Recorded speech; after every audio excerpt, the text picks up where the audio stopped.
Dando continuidade então, pessoal, à análise das garantias fundamentais, temos que mencionar outras garantias fundamentais, né? Também com base em princípios, que é a garantia da anterioridade e da reserva da lei penal, tá? Chamado também de princípio da anterioridade e da reserva da lei penal, que está no inciso 39 do artigo 5º, né? O 39 do artigo 5º diz: não há crime sem lei anterior que o defina, nem pena sem prévia cominação legal. Tá? Então, esse inciso, ele contém duas garantias fundamentais de natureza penal, diz respeito aos processos, né? Uma garantia processual, é um direito fundamental processual nas relações jurídicas processuais de direito penal, tá? Então é nos processos penais que a gente tem a garantia da anterioridade e a garantia da reserva da lei penal, tá? A garantia da anterioridade está nessa primeira parte do inciso, né, da disposição contida no inciso 39, que diz que não há crime sem lei anterior que o defina, tá? Então, a garantia da anterioridade da lei penal significa que não se admite dentro do Estado brasileiro que uma lei posterior, né, que venha aí incriminar um fato, ela não seja aplicado a fatos pretéritos, tá? Que uma lei posterior ela se aplique apenas para um fato incriminado que tenha ocorrido após a sua vigência, vedando então que a lei aplique-se a um fato anterior, né, que vem ali a ser considerado crime, tá? Então, no sentido de que se anteriormente à edição da lei, né, aquela conduta não era considerada um crime, somente a partir da edição da lei, da vigência da lei, só é considerado crime aquelas práticas ocorridas após a ela, né? Porque aqueles mesmos atos que ocorreram antes da lei, que tornou aquele fato criminoso, ela não poderá retroagir de modo a incidir, a penalizar práticas que anteriormente não eram considerados crimes, né? Que anteriormente à edição da lei não eram tidas como crimes, né? Como atos criminosos praticados dentro do Estado, tá? E a reserva da lei penal? A reserva da lei penal significa que não basta a existência de uma lei.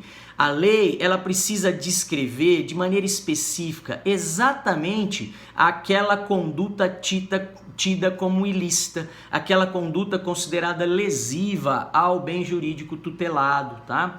Então, não basta a existência da lei, uma lei editada anteriormente. Para que seja considerado crime, aquela conduta descrita na lei deve coincidir exatamente com aquela prática feita pela pessoa, né? Aquele ato cometido pela pessoa na sua vida cotidiana, né? No mundo dos fatos aí, na própria convivência em sociedade, tá? Então, quando a lei descrever lá no 121 do Código Penal, matar alguém, né? Pena de 6 a 20 anos, salvo engano, né, pessoal?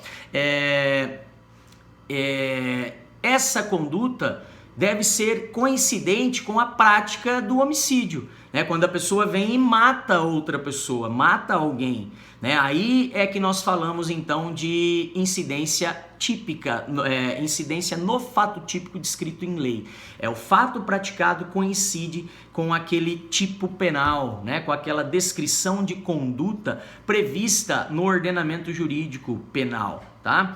Então, desse modo, a ação humana, para ela ser considerada crime, ela deve corresponder exatamente, especificamente, àquela conduta descrita tipicamente na lei penal, tá? Porque caso não haja a coincidência da conduta com a descrição do crime, nós não falaremos da prática desse crime.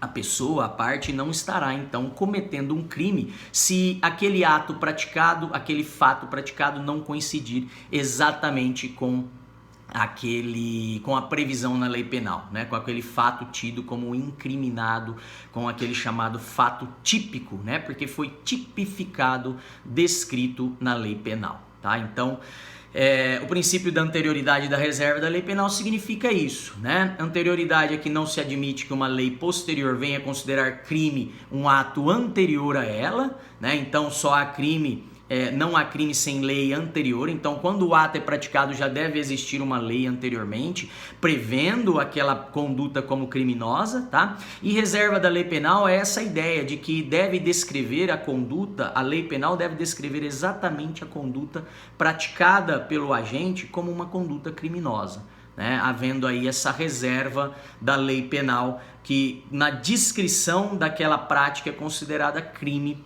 através da sua previsão na lei, beleza?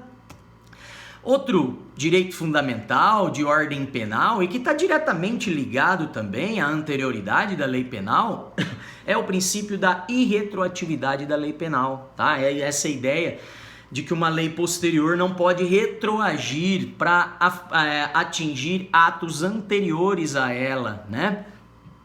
Ali nós estamos falando da previsão da prática de um crime, né? Mas a irretroatividade pode ser até com relação a uma lei nova que vem tornar a pena mais gravosa, né? Então aquele fato, ele era previsto como crime na lei anterior, porém a lei posterior ela vem a prever uma pena mais pesada, né, para aquela prática criminosa, e aí é que vai incidir então o direito fundamental processual, a garantia então da irretroatividade da lei penal, né? A irretroatividade da lei penal está no inciso 40 da Constituição Federal, que prevê aqui o 40. 40.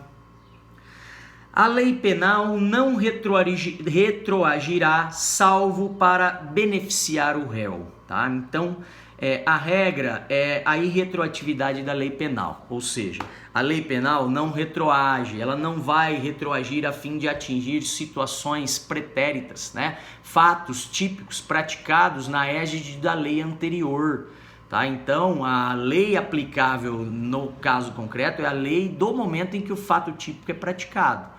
Tá? Então, se posteriormente é editada uma nova lei, essa nova lei não deve retroagir, salvo, e aí tem a exceção, se for para beneficiar o réu. Tá?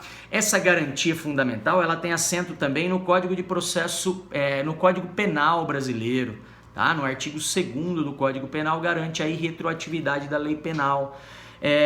Isso significa que se uma lei nova vier tornar a pena mais grave, né, como ocorreu aí com a lei dos maus tratos aos animais, que teve a pena aumentada, essa nova lei que penaliza os maus tratos aos animais de maneira mais severa, ela não pode retroagir para atingir aqueles réus, aqueles que cometeram fatos típicos, mas previstos, penalizados na égide da lei anterior, ou seja, de maneira mais branda. Então a lei nova, ela não retroage para penalizar aqueles que cometeram crimes de maus trato aos animais.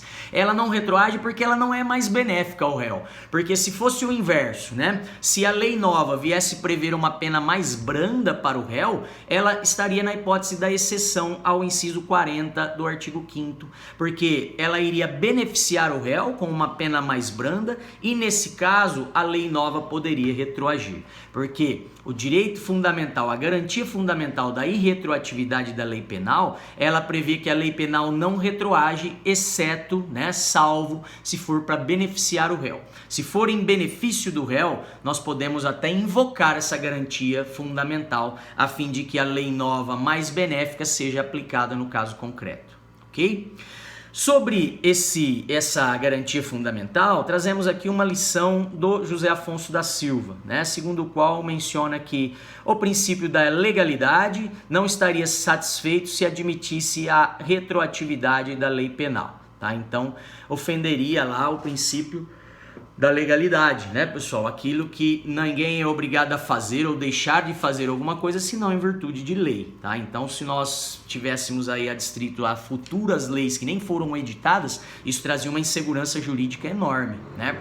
Porque nós não saberíamos sequer como deveríamos agir, né? Uma vez que o direito fundamental à legalidade no âmbito do Estado nos garante que nós temos que fazer ou não podemos fazer apenas aquilo previsto em lei, tá? Isso é o que está no inciso 2 do artigo 5º, né, pessoal? O direito fundamental à legalidade, quando diz que ninguém será obrigado a fazer ou deixar de fazer alguma coisa senão em virtude de lei. Diz ainda o José Afonso da Silva: a irretroatividade da lei significa que alcança fato anterior à sua entrada. A retroatividade da lei significa que uma lei vai alcançar um fato anterior à sua entrada em vigor. Isso é uma lei retroativa, uma lei que retroage a uma situação concreta anterior a ela, anterior à sua vigência, né? Se isso fosse admitido, diz o José Afonso, o princípio da anterioridade da lei penal estaria sendo rompido, de tal sorte que, a rigor, a irretroatividade da lei penal sequer precisava constituir-se em norma expressa, tá? Então, a irretroatividade da lei penal está diretamente ligada à anterioridade da lei penal, né? De que um fato ele deve ser considerado típico, né? O fato pode ser considerado crime de acordo com a lei vigente na época da sua prática, né? Vedando, então trazendo aí a anterioridade da lei, de que já deve haver uma lei prevendo aquela conduta, né? De maneira reservada, prevendo aquela conduta como uma conduta típica, como um fato criminoso. Então, se não houvesse a irretroatividade da lei, também estaria sendo rompido o princípio da anterioridade da lei penal, né? Porque não garantiria aí que novas leis pudessem ser aplicadas às situações pretéritas, né? As situações ainda em que a lei anterior regulava de outro modo, tá? Ou que não houvesse lei anterior, como no caso da anterioridade da lei penal e reserva da lei penal pura e simples, né? Então, nesse caso, explicamos aí esses direitos e essas garantias fundamentais, esses direitos processuais chamados de garantias fundamentais, de que a lei aplicada àquele fato típico, aquele fato criminoso, ela deve ter sido editada anteriormente àquela prática, né? Não há a previsão de que não há crime sem lei anterior que o defina, né? A anterioridade da lei penal e da mesma forma a irretroatividade da lei penal, de que essa lei nova ela não retroage, exceto se ela for beneficiar o réu, se ela for mais benéfica ao réu, ela poderá retroagir em hipóteses excepcional, então, né? Porque a regra é a não retroatividade, de modo a beneficiar o réu apenas. Ok? Beleza? Volto no próximo vídeo para falar de outras garantias fundamentais.